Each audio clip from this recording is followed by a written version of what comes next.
Hello dear student, जितने भी छात्र एवं छात्राएं क्लास 10वीं में स्टडी कर रहे हैं, जिनका वार्षिक परीक्षा ने फाइनल परीक्षा 2024 में देने वाले हैं, तो उनका यहाँ पर जो सेंटर परीक्षा का एग्जाम जो है 23 नवंबर से शुरू हो रही, तो उसका यहाँ पर वायरल क्वेश्चन पेपर लेकर हाजिर हो चुके हैं। तो आपका जो सोशल साइंस है और साइंस का जो परीक्षा होने वाला है वो 24 नवंबर को होने वाला है। तो 24 नवंबर से पहले सारा प्रश्न पत्र को आपको याद कर लेना। अगर जो भी इसमें क्वेश्चन आपको याद नहीं है, इस वाले वीडियो से सारा क्वेश्चन को आपको याद कर लेना। उसके बाद ही आपको एग्जाम हॉल में जाना है, आप लोग परीक्षा देना है, ठीक है। तो जितना भी सारा प्रश्न आपको इसी तरह का मिलते रहेगा, तो आप लोग पहले बार चैनल पर आएंगे तो चैनल को सब्सक्राइब कर लेंगे। सेंटर परीक्षा से आपको ये सारा चीज पता चलता है कि आपका जो फाइनल परीक्षा में रहेंगे वो कितने ऑब्जेक्टिव पूछे जाएंगे, कहां कहां से सिलेबस से आपका क्वेश्चन पूछा जाएगा, इससे यही पता चलता है। इसलिए बिहार बोर्ड की तरफ से ये जारी किया जाता है, ठीक है। तो आप लोग इस वीडियो को पूरा देखिएगा और अंत तक देखिएगा। हमारा पुस्तिका संख्या जो रहता है सेंटर परीक्षा का, वो सभी का सेट क्या रहता है, ए रहता है। लेकिन ये फाइनल परीक्षा में जाकर ये सेट जो रहता है वो आपका कन्वर्ट हो जाता है बी सी डी, इस तरह का यहाँ पर सेट में हो जाता है। लेकिन सेंटर परीक्षा में होता है ये एक तरह से जो है आपको इससे ये पता चलता है कि वार्षिक परीक्षा में जो है ना इसी तरह का क्वेश्चन पेपर हमें मिलेगा और इसी तरह का इसी ढंग का क्वेश्चन आपको तैयार किया जाएगा, ठीक है। इसमें से कई सारा ऐसा क्वेश्चन है जो आपका फाइनल वार्षिक परीक्षा में भी पूछे जाएंगे, ठीक है। तो आप लोग इस वीडियो को पूरा देखिएगा और अंत तक देख कर ही जाना है, ठीक है। क्योंकि साइंस यानी विज्ञान का हम लेकर आ चुके हैं जो कि आपको 24 नवंबर को, ठीक है, कितना, तो 24 नवंबर को प्रश्न जो है इसी तरह का आपका पूछा जाएगा। यहाँ पर देख सकते हैं बुकलेट नंबर भी रहेगा आपका इस तरह का रहेगा, जो कि आपको OMR सीट में भरना होता है, ठीक है। तो इसका OMR सीट भी बताएंगे किस तरह से आपको सेंटर परीक्षा का भरना है, सारा कुछ आपको बताएंगे। वीडियो को पूरा देखिएगा और अंत तक देखिएगा। क्वेश्चन पेपर कहाँ से मिलेगा, कैसे मिलेगा और कहाँ से डाउनलोड करना है, इसका ऑब्जेक्टिव और सब्जेक्टिव ये भी आपको अभी बताएंगे। यहाँ पर देख सकते हैं विषय कोड जो है ना 112 है, आप लोग देख सकते हैं। रूटीन में आपका रूटीन भी आपको जारी कर दिया गया, उसमें भी आप लोग देख सकते हैं। अगर नहीं देखे रूटीन वाला वीडियो तो भी जाकर हमारे चैनल के माध्यम से आप लोग देख सकते हैं। अगर डाउनलोड करना चाहते हैं तो ये भी बताएंगे कहां से डाउनलोड कर सकते हैं, रूटीन सारा कुछ है, ठीक है। देख सकते हैं यहाँ पर बहुत बड़ी खुशखबरी, यहाँ पर आप लोग को जो ऑब्जेक्टिव की संख्या रहेगी वो दुगनी रहेगी, जिसमें से एक गुनी आपको बनाना है। यानी कि अगर 40 ऑब्जेक्टिव आपको बनाना है, जिसमें से 80 ऑब्जेक्टिव आपको रहेंगे। देख सकते हैं यहाँ पर 80 ऑब्जेक्टिव रहेंगे, जिसमें से 40 ऑब्जेक्टिव का ही जवाब देना। तो आप लोग यहाँ से जो है ना बहुत बड़ी खुशखबरी यही है कि आप लोग जो है ना मेहनत करना चालू कर दीजिए, क्योंकि यही सब परीक्षा में प्रश्न आपको पूछा जाएगा, चाहे वो सेंटर परीक्षा हो चाहे फाइनल परीक्षा हो। इससे कई प्रश्न जो है ना फाइनल परीक्षा में अभी आपको पूछे जाएंगे, ठीक है। तो चलिए यहाँ पर देख सकते हैं, यहाँ पर 1 से लेकर 80 तक ऑब्जेक्टिव प्रश्न जो है जो रहेंगे वास्तुनिष्ठ, मतलब होता है ऑब्जेक्टिव प्रश्न, जिसमें से किन्हीं 40 प्रश्न का ही उत्तर देना है, यानी 40 प्रश्न का ही जवाब देना है, ठीक है। तो आइए हम लोग एक एक प्रश्न को यहाँ से देखते हैं बाबू। चलिए, तो पहला क्वेश्चन देखिए क्या कहा जा रहा है। पहला क्वेश्चन आपसे पूछा जा रहा है, निम्न में से किसे रासायनिक दूत कहा जाता है। तो सभी को पता हो कि रासायनिक दूत जो है ना वो साधारण हार्मोन को कहा जाता है ना। हार्मोन जहाँ पे ऑप्शन नंबर क्या हो जाएगा, यहाँ पर डी हो जाएगा, बिल्कुल ए हो जाएगा। ऑप्शन नंबर क्या हो जाएगा, डी हो जाएगा, बिल्कुल सही उत्तर। देखिएगा रासायनिक दूत का यहाँ पर बोला जाता है। रासायनिक दूत होता क्या है, तो देखिएगा अपने उत्पत्ति स्थान से दूर की कोशिकाओं में कार्य करता है ना, उसे ही क्या कहता है, रासायनिक दूत कहा जाता है। इसको हम लोग साधारण नाम से भी जानते हैं, यानी कि साधारण हार्मोन के नाम से जानते हैं। ऑप्शन नंबर क्या हो जाएगा, यहाँ पर डी हो जाएगा, बिल्कुल सही आंसर हो जाएगा। चलिए एक एक प्रश्न आपको याद करते चलना, आपको कोई भी दिक्कत कोई भी परेशानी नहीं होगा मेरे डियर स्टूडेंट, ठीक है। चलिए अगला क्वेश्चन देखिएगा। अगला क्वेश्चन क्या कर रहा है, पौधे में उत्सर्जी पदार्थ निम्न में से कौन सा है। उत्सर्जी पदार्थ निम्न में से कौन सा है, तो देखिएगा रीजन क्या है, ये पौधे का उत्सर्जी पदार्थ है। गोंद भी क्या है, गोंद भी क्या है, उत्सर्जी पदार्थ। टाइटिन भी क्या है, हमारा उत्सर्जी पदार्थ है। तो यहाँ पर सही जो आंसर हो जाएगा क्या हो जाएगा, ऑप्शन नंबर यहाँ पर डी हो जाएगा, बिल्कुल सही आंसर हो जाएगा। चलिए अगला क्वेश्चन देखिएगा मेरे प्यारे बच्चों। अगला क्वेश्चन क्या कर रहा है, मानव हृदय में कोष्ठों की संख्या कितनी होती है। तो देखिएगा हमारा ये जो हृदय है, हमारा हृदय इस तरह का हमारा हृदय होता है। इसमें 4 कोष्ठ होता है, याद रखिएगा। एक दायां निलय होता है, ठीक है, एक बायां निलय होता है, ठीक है। इसका चारों का नाम जो है ना अलग अलग होता है। तो हमारा 4 कोष्ठ कहाँ पे है, तो ऑप्शन नंबर यहाँ पर देख सकते हैं, ऑप्शन नंबर यहाँ पर डी हो जाएगा, बिल्कुल सही आंसर हो जाएगा। क्या हो जाएगा, ऑप्शन नंबर यहाँ पर डी हो जाएगा, ठीक है।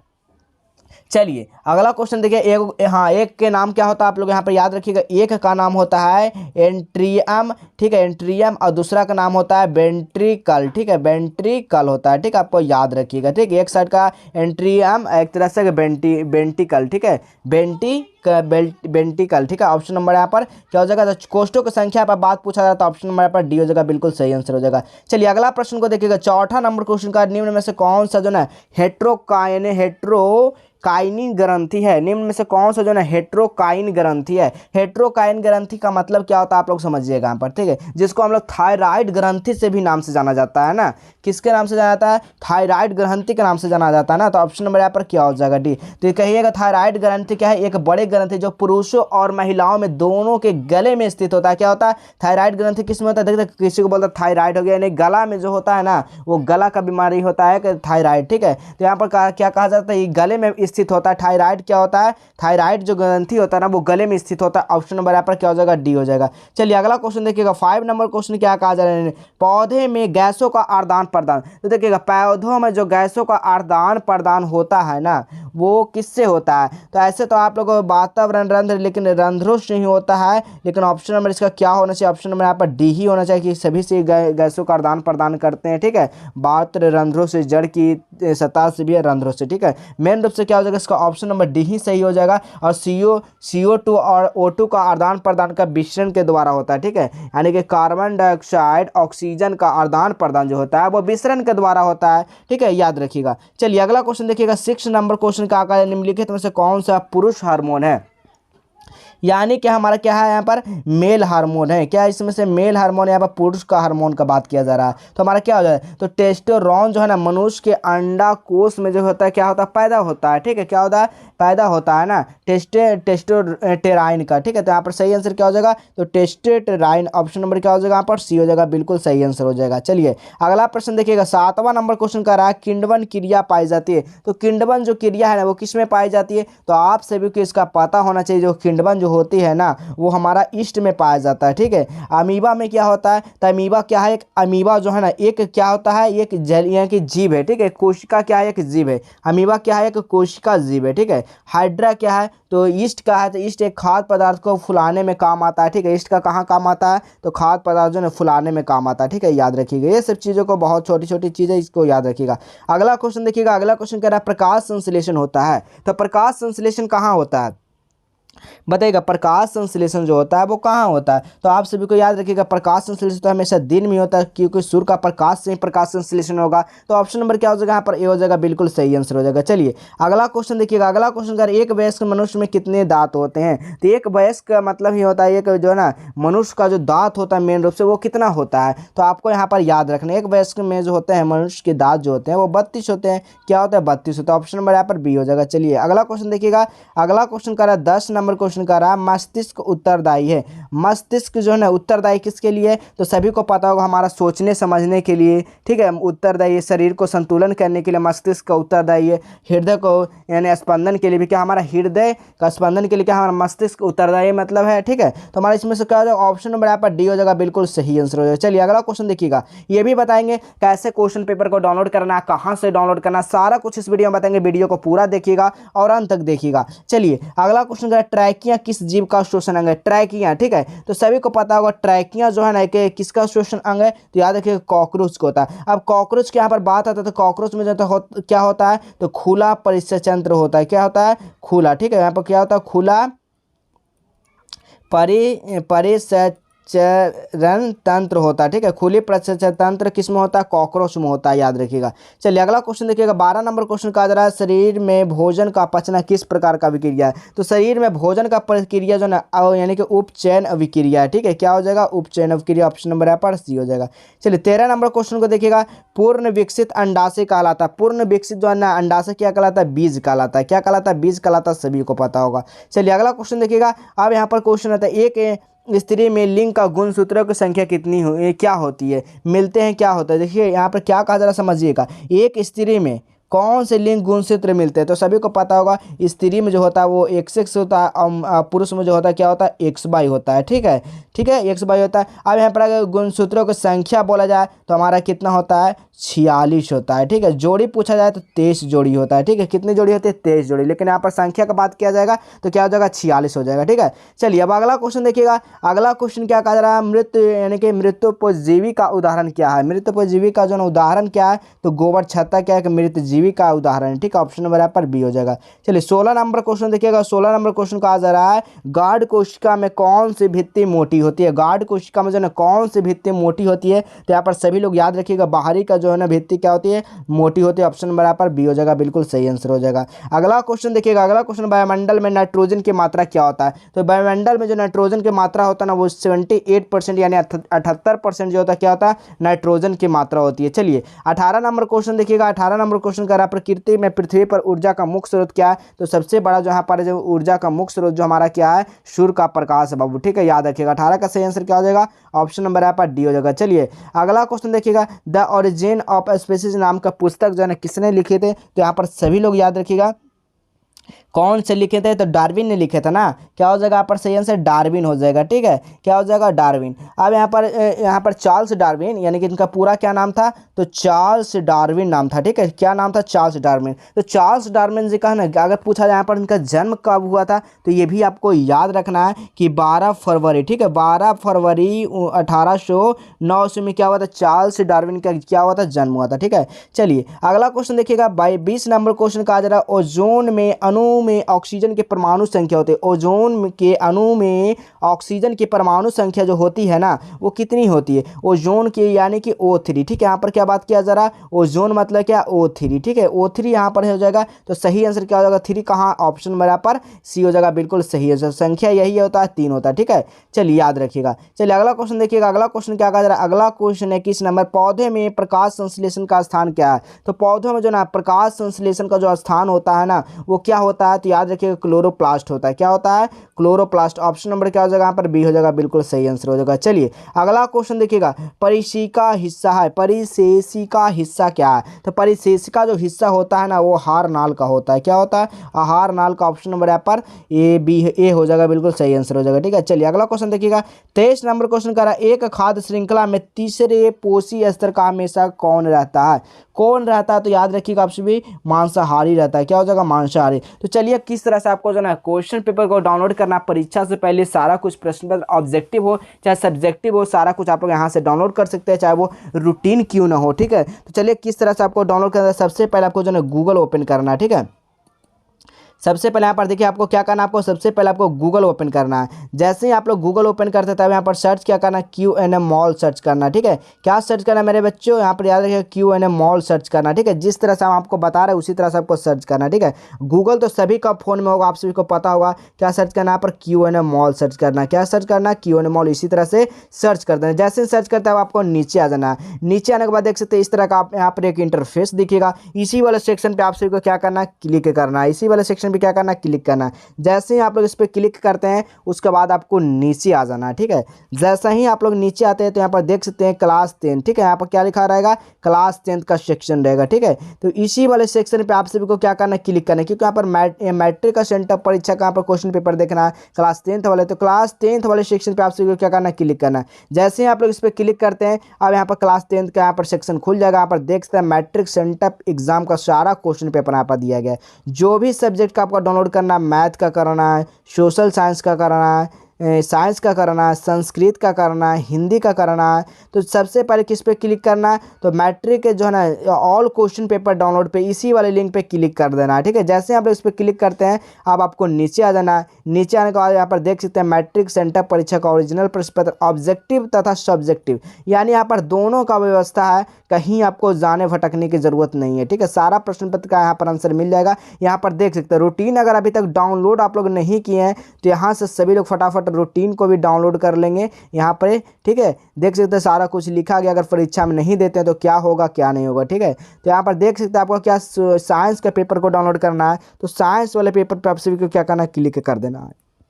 जैसे ही आप लोग इस पर क्लिक करते हैं अब आपको नीचे आ जाना है। नीचे आने के बाद देख सकते हैं इसका सारा कुछ आपको पढ़ लेना है। पढ़ने के बाद यहाँ पर देखिएगा, यहाँ पर अब आप कहिएगा सर आंसर की क्यों नहीं अभी तक अपडेट हुआ, तो यहाँ पर आपको बता दें बाबू कि एग्जाम से पहले ही 2 दिन आंसर यहाँ पर अपडेट किया जाता है। आप सभी को पता होगा, हमारे चैनल पर जो भी देखते होंगे आप सभी को पता होगा, एग्जाम से 2 या 3 दिन पहले यहाँ पर सारा आंसर की जो है ना अपडेट हो जाएगा। लेकिन आपका सब्जेक्टिव क्वेश्चन नीचे आपको दिया गया है, ये भी ओरिजिनल का सब्जेक्टिव क्वेश्चन भी यहाँ पर मिल जाएगा, ठीक है। अगर डाउनलोड करना चाहते हैं तो सब्जेक्टिव क्वेश्चन तो यहाँ से आप लोग डाउनलोड कर का सेक्शन से डाउनलोड कर सकते हैं। ठीक है, अब आपको नीचे आ जाना, नीचे आने के बाद देख सकते हैं यहाँ पर सब्जेक्टिव क्वेश्चन है, यहाँ से सब्जेक्टिव प्रश्न का भी आप लोग यहाँ पर देख सकते हैं। सब्जेक्टिव प्रश्न का यहाँ पर दिया गया सारा कुछ यहाँ पर। ठीक है, तो इसी तरह से यहाँ पर सब्जेक्टिव क्वेश्चन को भी देख सकते हैं। चलिए अब अगला क्वेश्चन देखिएगा। अगला क्वेश्चन क्या कहा जा रहा है, 24 नंबर क्वेश्चन। 24 नंबर क्वेश्चन का निम्न में से कौन सा समूहों में केवल जैव नवीनीकरण पदार्थ है। तो 24 का यहाँ पर जो सही आंसर क्या हो जाएगा, तो घास जो है, पुष्प तथा चमगादड़, क्या हमारा जैव नवीनीकरण पदार्थ है। ठीक है, चलिए अगला क्वेश्चन देखिएगा। 25 नंबर क्वेश्चन क्या कहा जा रहा है समझिएगा। 25 नंबर क्वेश्चन आपसे कहा जा रहा है लैट्रेक्स सामान्यतः कहाँ पाया जाता है। लैट्रेक्स जो ना सामान्यतः जो ना कहाँ पाया जाता है, तो आपको याद रखना है ये पीपल में भी पाया जाता है, यानी कि पीला कनेर में पाया जाता है, बरगद में पाया जाता है। तो ऑप्शन नंबर क्या हो जाएगा यहाँ पर, डी हो जाएगा, बिल्कुल सही आंसर हो जाएगा। ठीक है, चलिए अगला क्वेश्चन देखिएगा। मानव मूत्र में यूरिया का प्रतिशत कितना होता है। तो मानव में यूरिया का प्रतिशत जो होता है ना, वो 2% होता है, आप सभी को याद रखना है। ठीक है, चलिए अगला क्वेश्चन देखिएगा। अगला क्वेश्चन करा 27 नंबर, भ्रूण का विकास होता है। तो आप सभी को पता होगा भ्रूण का जो विकास होगा ना गर्भाशय में होता है। ऑप्शन नंबर यहाँ पर सी हो जाएगा, बिल्कुल सही आंसर हो जाएगा।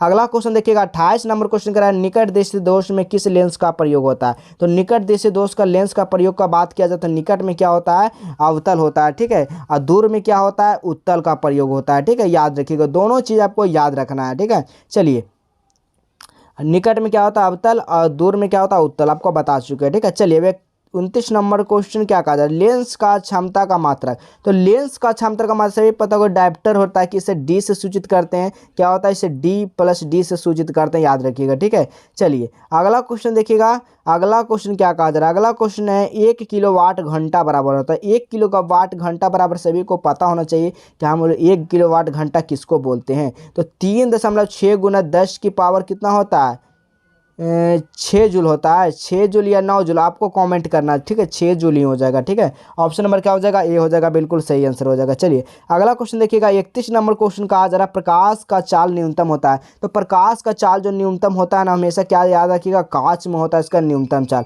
अब यहाँ पर बात किया जाए कि कांच में प्रकाश की चाल जो होता है वो कितना होता है, तो आपको याद रखना 2 गुना 10 की पावर 8 मीटर सेकेंड होता है, किसमें, कांच का चाल। अगर यहाँ पर बात किया जाए कि जल में कितना होता है प्रकाश की चाल, तो याद रखिएगा 2.25 गुना 10 की पावर 8 यहाँ पर 10 की पावर 8 मीटर सेकेंड होता है। ठीक है, अगर निर्वात का बात किया जाए तो निर्वात में भी याद रखिएगा 3 गुना 10 की पावर 8 मीटर सेकेंड। तो सबसे कम किस में हो रहा है, तो कांच में हो रहा है, क्योंकि 2.10 की पावर 8 ही मीटर पर सेकेंड हो रहा है। ठीक है, तो हमारा सही आंसर क्या हो जाएगा, ऑप्शन नंबर यहाँ पर डी हो जाएगा। चलिए अगला क्वेश्चन देखिए। निम्न में से किस लेंस को फोकस दूरी धनात्मक होती है। तो यहाँ पर याद रखिएगा उत्तल का यहाँ पर क्या होता है, हमेशा पॉजिटिव होता है, और अवतल का हमेशा क्या होता है, यहाँ पर नेगेटिव होता है। तो अब उत्तल कहाँ है, उत्तल, ऑप्शन नंबर यहाँ पर ए हो जाएगा। ए का यहाँ पर क्या हो जाएगा, सही हो जाएगा, बिल्कुल सही, क्योंकि धनात्मक होता है उत्तल का, ऋणात्मक होता है अवतल का। ठीक है, अगला क्वेश्चन देखिएगा। लेंस का आवर्धन एसआई मात्रक। तो लेंस का आवर्धन का एसआई मात्रक क्या होता है मेरे प्यारे बच्चों, तो लेंस का आवर्धन का एसआई मात्रक जो होता है ना,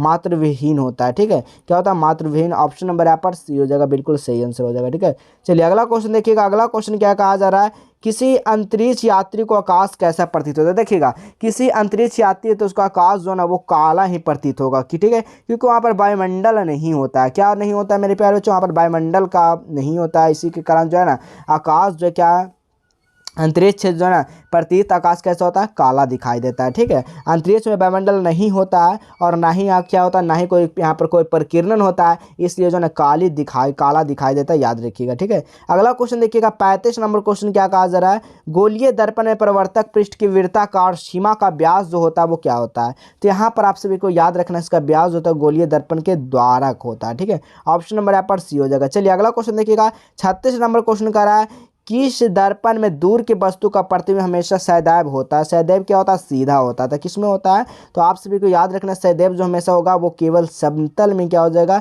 सीधा हो जाएगा। अगर दर्पण का हम बात करें तो दर्पण का सूत्र भी जान लेते हैं हम लोग। दर्पण का सूत्र क्या होता है, तो 1/f बराबर 1/u प्लस 1/v होता है। ठीक है, जिसका एफ जो हमारा क्या आ जाता है, फोकस हो जाता है। हमारा v क्या होता है, दर्पण है, और v क्या हो जाता है, दर्पण दूरी हो जाएगा। यहाँ पर भी जो हो जाएगा, भी हो जाएगा दर्पण हो जाएगा, यू क्या हो जाएगा, दर्पण की दूरी हो जाएगा। ठीक है, यू क्या हो जाएगा, दर्पण की दूरी हो जाएगा। ठीक है, ये सब चीज़ को आपको याद रखना है।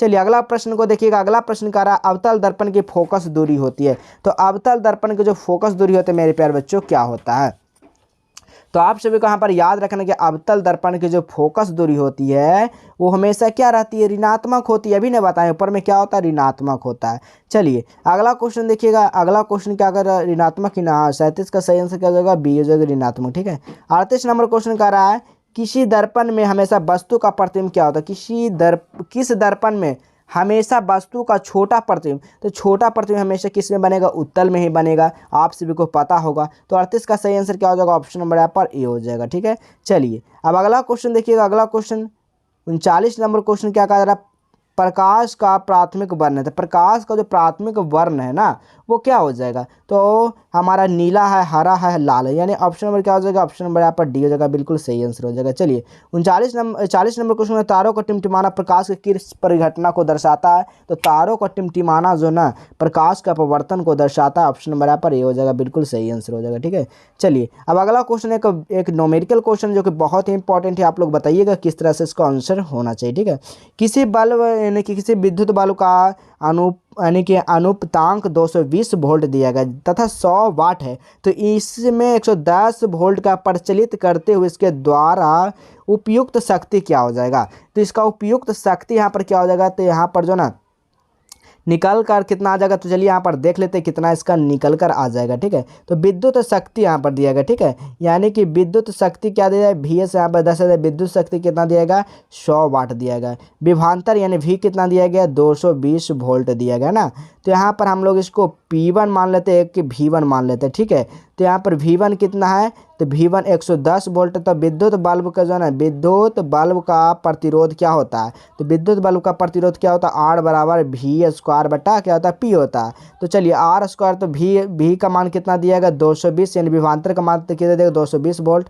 और हमारा जो हो जाएगा P पावर कितना दिएगा, 100 वाट दिएगा। ठीक है, तब हम लोग इसको काटेंगे तो कितना आ जाएगा, 220 को करेंगे गुना 2 बार तो कितना आ जाएगा, 484 डबल 0 प्लस 100। हाँ, कितना आ जाएगा यहाँ पर देखिएगा, यहाँ पर हटा देते हैं ये सब सारा चीज़ को, फिर से यहाँ पर कितना आ जाएगा, यहाँ पर याद रखिएगा आर बराबर कितना निकल गया, 484 डबल 0 बटा 100। अब 2 शून्य से यहाँ पर 2 शून्य करेंगे तो क्या यहाँ पर रेजिस्टेंस निकलेगा, 484 ओम। तब तो यहाँ पर 484 ओम दिया ही नहीं गया, तब इसको क्या करेंगे, अब इसको हम एक और इसमें सूत्र का प्रयोग करेंगे। ठीक है, P बराबर, ठीक है, P बराबर क्या होता है, V स्क्वायर बटा R होता है। ठीक है, तो P का मान कितना, P डैश का मान हमने 110, यहाँ पर क्या V का मान कितना, यानी कि यहाँ पर अभी एक निकाले थे ना, V1 एक माने थे, एक P डैश माने थे। ठीक है, तो इसी में एक पावर का रख दिए, एक वोल्ट का यहाँ पर रख दिए। ठीक है, तो यहाँ पर क्या निकल कर आ रहा है, 110 R का भी रेजिस्टेंस कितना निकाले थे, तो 484 ओम। तो 110 को 2 बार गुना करेंगे तो कितना आ जाएगा बताइएगा,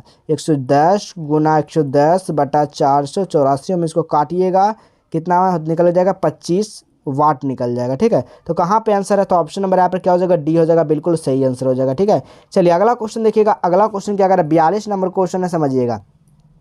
42 नंबर क्वेश्चन कहा जा रहा है कि निम्नलिखित में से कौन सी जो है ना कौन सी लंबे विद्युत धारावाहिक तार के निकट चुंबकीय क्षेत्र को जो है ना सही वर्ण करता है, कौन करता है, तो 42 का यहाँ पर जो सही आंसर जो हो जाएगा ना वो क्या हो जाएगा बताइएगा। तो यहाँ पर सही जो आंसर हो जाएगा 42 का वो क्या हो जाएगा, तो यहाँ पर याद रखिएगा चुंबकीय क्षेत्र के संकेंद्रीय रेखाओं को केंद्रित तार होता है। ठीक है, ऑप्शन नंबर यहाँ पर डी हो जाएगा। चलिए अगला क्वेश्चन देखिएगा, अगला क्वेश्चन 43 नंबर का, प्रतिरोध का ऐसे मात्रक, प्रतिरोधकता का ऐसे मात्रक ना का, प्रतिरोध का क्या होता है, ओम होता है, प्रतिरोधकता का ओम मीटर होता है। ठीक है, याद रखिएगा ऑप्शन नंबर क्या हो जाएगा, यहाँ पर ए हो जाएगा, बिल्कुल सही आंसर हो जाएगा। चलिए अगला क्वेश्चन देखिएगा, 44 नंबर क्वेश्चन कहा जा रहा है, जब एक से अधिक प्रतिरोध श्रेणी क्रम में जुड़े रहते हैं तो कौन सी भौतिक राशि उनमें समान रहती है, तो 44 का यहाँ पर से आंसर क्या हो जाएगा, विद्युत धारा का मान रखा जाता है, समान रहता है। ठीक है, यहाँ पर आप लोगों को याद रखना मात्र 40 को ही आपका जवाब देना है, यहाँ हम आपको जो है 50 तक बता देते हैं ताकि इसमें कोई भी दिक्कत ना हो। ठीक है, आपको 40 का ही जवाब देना है। चलिए अगला क्वेश्चन देखिएगा, अगला क्वेश्चन कहा जा रहा है अनवीनीयकरण ऊर्जा। तो देखिएगा अनवीनीयकरण ऊर्जा क्या होता है, यानी कि जो खत्म हो जाता है उसे दोबारा उपयोग नहीं करा जाता। ठीक है, और नवीनीकरण जो होता है कभी खत्म नहीं होता है, ठीक है। तो आप लोग बताइए कोयला ऊर्जा से प्राप्त ऊर्जा जो है ना ये कभी इसका खत्म हो जाएगा तो फिर इसको दोबारा उपयोग नहीं कर पाएंगे। तो हमारा 45 का सही आंसर क्या हो जाएगा, ऑप्शन नंबर यहाँ पर सी हो जाएगा, ठीक है। चलिए 46 नंबर क्वेश्चन बताइएगा। तो 46 नंबर क्वेश्चन का आंसर क्या हो जाएगा, आप लोग इसको बताइएगा 20 सेंटीमीटर इतना दिया गया त्रिज्या, तो आपतित प्रकाश के लिए कैसा व्यवहार करेगा। तो ये काम जो करेगा ना वो प्रिज्म के भांति के द्वारा की तरह काम करेगा। अगला क्वेश्चन देखिएगा 47 नंबर क्वेश्चन का रहा ऊर्जा के दो अनवीनीकरण स्रोत कहा जा रहा है। तो ऊर्जा का दो अनवीनीकरण स्रोत जो हो जाएगा वो कौन कौन हो जाएगा, तो कोयला तथा पेट्रोलियम। आप सबको पता है इसको दोबारा हम लोग नहीं बना सकते हैं खत्म होने के बाद, ठीक है। 48 नंबर क्वेश्चन कहा जा रहा है उत्तम ऊर्जा का स्रोत क्या है। तो उत्तम ऊर्जा का स्रोत जो होता है ना वो क्या होता है, तो जिसमें सभी गुण हो वो उत्तम यानी अच्छा ऊर्जा का स्रोत माना जाता है, ठीक है, याद रखिएगा। ईंधन क्या बात है, ईंधन में से कौन सा है, तो ईंधन आप सभी को पता होगा ईंधन जो है ना सीएनजी भी है, एलपीजी है, लकड़ी क्या, ये सब ईंधन में काम आता है। तो ऑप्शन नंबर क्या हो जाएगा यहाँ पर डी हो जाएगा। चलिए 50 नंबर क्वेश्चन कहा जा रहा है जीवाश्म ईंधन का एक उदाहरण बताइए। जीवाश्म ईंधन जो इनमें से कौन सा है, तो 50 का यहाँ पर सी आंसर क्या हो जाएगा, तो ऑप्शन नंबर यहाँ पर क्या हो जाएगा, सी हो जाएगा। क्यों हो जाएगा, क्योंकि पेट्रोलियम और कोयले क्या जीवाश्म ईंधन है, ठीक है। तो आपको देखिए बहुत सारे ऐसे क्वेश्चन आपको इसका क्वेश्चन पाने के लिए आपको बता दिए, गूगल पर जाकर सर्च करना है Q&A मॉल, ठीक है। क्या सर्च करना है, Q&A मॉल सर्च करना, वहाँ पर सारा प्रश्न पत्र आपको मिल जाएगा, ठीक है। तो आप लोग को इसी तरह आपको जाइए फटाफट वहाँ सर्च कीजिए, क्योंकि इससे यह पता चलेगा कि आपकी तैयारी किस तरह का हो रही है, ठीक है। अगर आप लोग एप्लीकेशन को अभी तक डाउनलोड नहीं किए हैं तो एप्लीकेशन को डाउनलोड करके आप लोग कोर्स को ज़रूर खरीद लेंगे, कोर्स को जरूर परचेस कर लेंगे। मात्र 299 रुपये वहाँ पर कोर्स में लग रहा है। डिस्क्रिप्शन में आपको लिंक दिया गया एप्लीकेशन को, वहाँ से एप्लीकेशन को डाउनलोड कर वहाँ से कोर्स को जरूर आप लोग परचेस कर लेंगे, ठीक है। तो चलिए इसी तरह मिलेंगे फिर अगले नए वीडियो नेक्स्ट वीडियो में।